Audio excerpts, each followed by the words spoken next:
Hello students, chapter number 2 को आज हम लोग कंटिन्यू करेंगे। कल हमने इसका पार्ट 1 डाला था। चैप्टर का नाम था establishment of east India company. कैसे जो ईस्ट इंडिया कंपनी है भारत में आकर स्थापित हुई, क्या उन लोगों को एडवांटेज मिला यहाँ आके, उनके बारे में हम जान रहे थे। फैक्ट्रीज आज देखते हैं।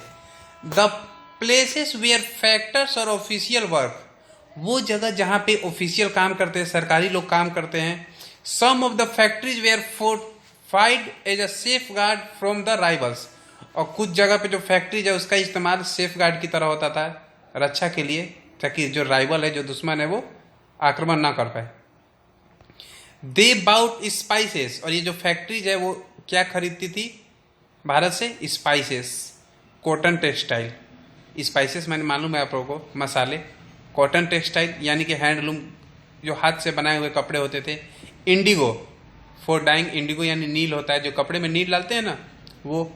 And saltpetres, raw material making gunpowder, एक साल्ट पीटर आता है जिससे गन पाउडर बनाया जाता है, बारूद बनाया जाता है, वो। At cheap rate from India, वो भारत से बहुत सस्ते दामों पे खरीदते थे। And sold them in Europe and America at high price, और बाद में वो इनको क्या करते थे? अमेरिका और यूरोप में ले जाकर ऊंचे दामों पे बेचते थे।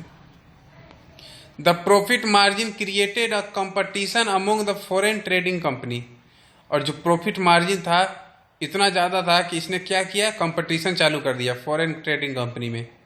Eventually the other trading company had to bow out the English and the French company who were the main rivals, और लास्ट में जो और भी ट्रेडिंग कंपनियां थी और भी देशों के, उनको घुटने टेकना पड़ा। किसके आगे?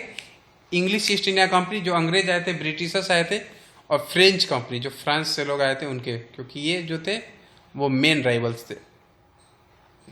फिर the Dutch East India Company आई। The Dutch East India company was established in 1602, 1602 में इनका स्थापना हुआ। The company build trading post and fort along the coastline of India, और ये जो कंपनी थी उसने अपना व्यापारिक पोस्ट केंद्र बनाया कहाँ पे? तटीय क्षेत्र में, भारत के तट क्षेत्र पे, जहाँ पे समुद्र के बगल में। Factories were set up at Masulipatnam, factory Masulipatnam में लगाया। कोलिन and Cochin. However the Dutch settlement were gradually taken over the British and the Dutch establish with trade with Indonesia, और धीरे धीरे क्या हुआ? जो ब्रिटिशर्स थे उन्हें डच एस्टेब्लिशमेंट को खत्म कर दिया, क्योंकि जो डच थे वो किसके साथ व्यापार करने में लगे हुए थे? इंडोनेशिया के साथ। फिर आया the French East India company 1642 में। The French East India company was formed in 1642, 1642 में बना था। They set up a factory at Surat in 1688, 1688 में इन्होंने एक फैक्ट्री लगाया, 1688 में सूरत में। Another factory was set up at Masulipatam and later in Chandengarh after taking permission with Nawab Shaista Khan, the Mughal governor of Bengal in 1673. Masulipatnam में इन्होंने अपना factory लगाया, और बाद में चंदेनगौर इन्होंने परमिशन लिया वहाँ के नवाब जो थे उस समय के, शाइस्ता खान से, जो कि मुगल गवर्नर थे बंगाल में, उनसे इन्होंने परमिशन लिया और वहाँ भी फैक्ट्री लगाई। In 1674, the French established their hold over Pondicherry, now Puducherry, और उन्होंने पोंडिचेरी पर भी कब्जा कर लिया। The French were in constant conflict with the Dutch and the English in India, और जो फ्रेंच था उनका हमेशा कॉन्फ्लिक्ट, विवाद चलते रहता था डच कंपनीज के साथ, इंग्लिश कंपनीज के साथ। By 1720, the French lost their factories at Surat, Masulipatnam and Bantam to the British, और 1720 में जो फ्रेंच थी उन्होंने अपनी फैक्ट्री को खो दिया, हार गए, जो कि सूरत की फैक्ट्री थी, मसूलीपट्टनम की, वियतनाम की। और किसके द्वारा हारे? ब्रिटिशर्स के द्वारा। In 1693 the Dutch seize down the Pondicherry and fortified it. However, the French regained Pondicherry in 1699, और कैसे भी जो फ्रेंच जो है उन्होंने पोंडिचेरी पर फिर से कब्जा कर लिया 1699 में। Their objective were purely commercial, उनका जो ऑब्जेक्टिव था, जो लक्ष्य था, वो पूरा कॉमर्शियल था। वो व्यापार करने आए थे, ना भारत को गुलाम बनाने आए थे, ना उनका राजनीति में कोई ज़्यादा ये था। वो सिर्फ कॉमर्शियल, सिर्फ व्यापार करना चाहते थे। The French company trade increase 10 times, जो फ्रेंच कंपनी का व्यापार था वो 10 गुना बढ़ गया था। And by nearly half of the size of the English, और इंग्लिश के वो आधे साइज का था। जो अंग्रेज थे उनके जितना व्यापार होता था उसके आधे साइज का पहुंच गया था French, which was a big threat to the English. और यह अंग्रेजों के लिए काफी बड़ा डर था, थ्रेट था कि जो वो इतने बड़े हो रहे हैं फिर वो हम ही को लूटने लगेंगे।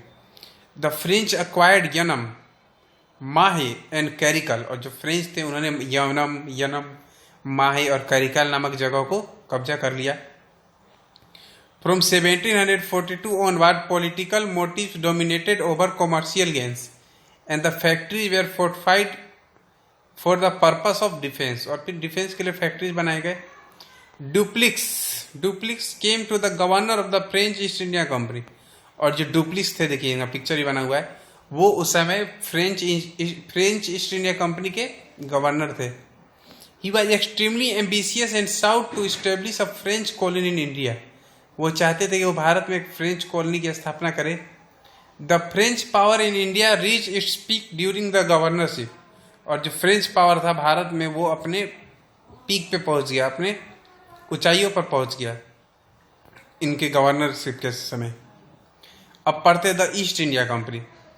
The history of the world has not witness a more amazing story than the establishment of British East India Company.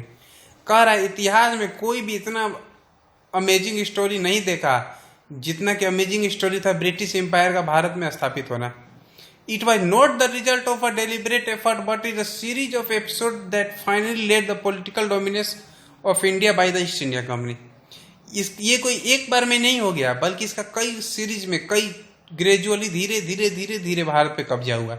ये नहीं कि अचानक आए और भारत पे कब्जा कर लिया, भारत को गुलाम बना दिए। The East India Company was chartered by Queen Elizabeth I on December 31st, 1600 for developing trade and commerce with Asia for a period of 15 years.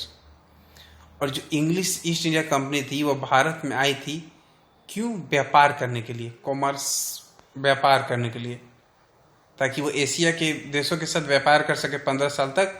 और वो किसके अंडर में काम करते थे? क्वीन एलिजाबेथ फर्स्ट उस समय थी। The principal cause of many introducing the East India Company was break the monopoly of the Dutch in the spice trade with the East India. और जो प्रिंसिपल था इन लोग का उद्देश्य था वो था इंग्लिश ईस्ट इंडिया कंपनी का, to break the monopoly to the Dutch. जो डच लोग थे वो उन्होंने अपना मोनोपोली जमाया हुआ था। मोनोपोली में होता है एकाधिकार, उनका ही अधिकार था बस मसालों के व्यापार में, लेकिन ईस्ट इंडिया कंपनी ने उसे तोड़ा और अच्छी तरह तोड़ा।